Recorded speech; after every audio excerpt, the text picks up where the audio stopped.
আম্মাজান আয়েশা জিজ্ঞেস করেছিলেন, ইয়া রাসূলুল্লাহ, আমি যদি কদর পেয়ে যাই আমি কি বলবো এই রাতে? মা আদউ, কি দোয়া করবো? রাসূল সাল্লাল্লাহু আলাইহি ওয়াসাল্লাম বললেন, তাকুলিন, আয়েশা তুমি বলবে, আল্লাহুম্মা ইন্নাকা আফুউন তুহিব্বুল আফওয়া ফাআফু আন্নী। আয়েশা তুমি যদি কদরের রাত পেয়ে যাও এটা বলবে, হে আল্লাহ আপনি ক্ষমাশীল, আল্লাহ আপনি ক্ষমাকে পছন্দ করেন, আল্লাহ তাই আপনি আমায় ক্ষমা করেন। হে আল্লাহ আপনি ক্ষমাশীল, আপনি ক্ষমাকে পছন্দ করেন, আল্লাহ আপনি আমাকে ক্ষমা করেন।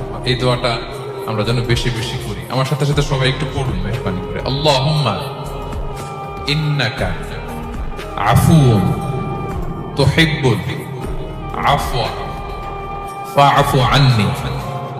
আল্লাহুম্মা ইন্নাকা আফুউন তুহিব্বুল আফওয়া ফাআফু আন্নী। হে আল্লাহ আপনি ক্ষমাশীল, আপনি ক্ষমা করাকে পছন্দ করেন, আল্লাহ আমাকে ক্ষমা করেন।